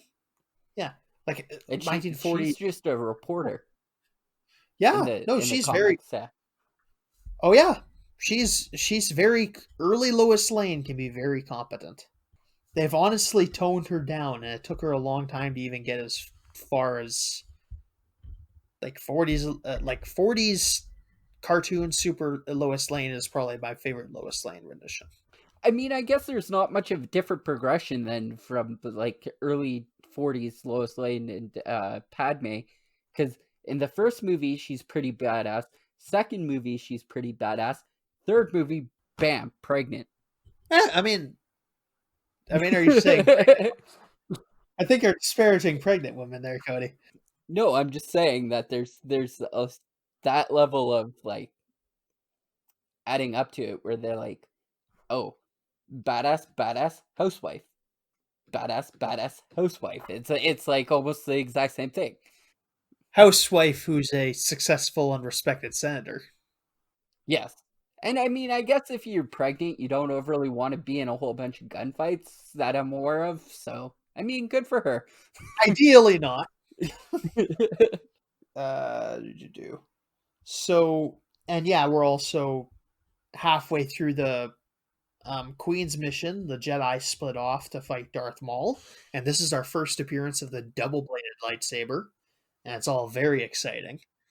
And this is like the most exciting lightsaber fight of the franchise at this point. It is the highlight of the movie. I guess coming from where Darth Maul was in the opening fight, he was probably just gauging how good Qui-Gon Jinn is, right? Yeah. Like he sought him out as like a practice run. But I just can't see somebody going, "Oh, I'm going to go fight somebody, but I'm only going to half use my strength." Like, why wouldn't he turn both the blades on? Maybe it's because there's two opponents. One opponent he'd got more control with the singular. That's my assumption, is that having like this kind of bow staff sort of system is really convenient for keeping them both at bay, because you don't need to worry about not having that second edge. So yeah, we have this really sweet 2-on-1 lightsaber fight. Halfway through, Obi-Wan is separated through some whatever the fuck this place is. It's got like shields and beams down it. I don't know what it is. It's emblematic of the place on Bespin in episode 5, but it's like with none of the stated purpose of what it is. Yeah. So I don't know what the deal is. But Qui-Gon gets separated from Obi-Wan, and then Maul kills Qui-Gon. Yes. And Obi-Wan goes in to fight him. He loses his lightsaber and is kicked down a hole, at which point Mm-hmm. Obi-Wan then jumps out of the hole, retrieves Qui-Gon lightsaber, and then cuts Maul in half and kicks him off the balcony, then be sent down a garbage pit, and then found years later with robot legs. Because this is what happens in canon. I'm surprised that turns out as well as it does. Who would ever have thought that robot leg Darth Maul would be even slightly fun to watch? But I mean, it's robot spider legs. That's awesome. But yeah, like, what do I have to say here about the fight scene? The guy who plays Darth Maul is actually the guy who designed the choreographs for the movie. Yeah, I think he is dubbed over, but he doesn't have many lines. He's very silent through the film. He talks a bit to Palpatine, but he doesn't say a word to Obi-Wan and Qui-Gon, which is maybe emblematic of like the secretive state the Sith have been in up until this point. Oh yeah, And like, definitely. yeah, he's not going to say something. He's just going to do his job and get out. Obi-Wan kind of wins in a stupid way. Maul kind of just lets him jump over his head. Kind of dumb. But yeah, at this point, the droids have been destroyed by Anakin. Padme has captured New Gunray, and Maul has been killed by Obi-Wan. So they've actually freed Naboo in this amazing gambit. Palpatine, meanwhile, has won the Supreme Chancellorship, and we just get and everyone wins. And Well, Palpatine except for actually Darth probably, Maul. yeah, yeah, this is Yeah. a minor setback, but he's watching Anakin Skywalker's career very closely. Yeah, that was quite the scene. You know what's fun? Ian McDermott was actually played Palpatine in played the Emperor in Episode 6, and he just aged into the role. Oh. Yeah, Huh. he was. Yeah, he was. He wasn't in 5 originally. he has been since added in the special editions, but he, but yeah, he has aged into the role at this point. Yeah, I guess. Obi-Wan agrees to train Anakin on Qui-Gon's wishes, and as Qui-Gon burns, they do him a funeral pyre, and Yoda and Samuel L. Jackson's character Mace Windu discuss whether or not discuss the nature of the Sith, and that there's only ever two, a master and an apprentice. But which one was killed, the master or the apprentice? And then the camera slowly pans over to Ian McDiarmid, and that gives us our first real foreshadowing that Ian McDiarmid is more than just a simple senator. So, what do you give the film, Cody? Here's the thing. I'm going to look at this on two fronts. I'm going to look at it as a kid who just discovered Star Wars solely through this movie. I'm going to give it a score based on that, and I'm going to give it a score based on as an adult. As a kid, I didn't care anything about nuances of whatever the Jedi's. It had enough boring parts that I'd probably just glossed over, but it had a lot of awesome parts too. It had pod racing, it had lightsaber battles, it had gunfights, it had Jar Jar Binks, who probably was a lot more likable as a kid. And I like that. I like that in a movie, and I'm going to give that probably, 8 out of 10 as a kid. Now, as an adult, being, 20 years older than what I was way back then, there's still stuff here that makes me question, like, where does this come from? Why is there's a lot more stuff that I'm looking at as an adult, more towards the Senate actual force. I still like the gunfights. I still like the sword fights. They're still awesome. Nostalgia wise, I don't know. It doesn't hold up as much as what it used to probably for me. But yeah, I do like the new movie, or the movie, regardless of how badly I've seen it being rated nowadays. I'm going to give that probably a 7 out of 10 compared to my 8. Yeah, I'm giving this a 7 too. There's just a lot that could be done to improve this. And I like it quite a bit, but it could use some better actors, it could use some changes, and you can't really ignore it. But there's a lot here, and I think it does get better with expanded material. A lot to unpack. A lot more than a 5-year-old me could. So yeah, we got just a reminder to the audience, this is the last day to vote on the next week's episode. So make sure to do that. It's between Small Soldiers and Delta Force, which a lot of votes here. And I've seen Small Soldiers. I've never seen Delta Force. At the time of recording, Small Soldiers is in the lead. So if you want that Delta Force, give her a shot. I have seen Small Soldiers several times, and I haven't seen original Delta Force. I've seen Delta Force 2. It's Chuck Norris, right? Yep. Both of them? Yeah. Yeah, Delta Force 2 is a direct sequel. First Chuck Norris movie that I've ever seen. That could be interesting. So yeah, follow us on you can find that on Facebook at Kyle and Cody's Called CinemaCast. You can follow us on Twitter at KCCCC. After that, we'll be back to the random reviews. I'll probably do another one of these polls for the 20th episode, which falls in July. See you next week, listeners.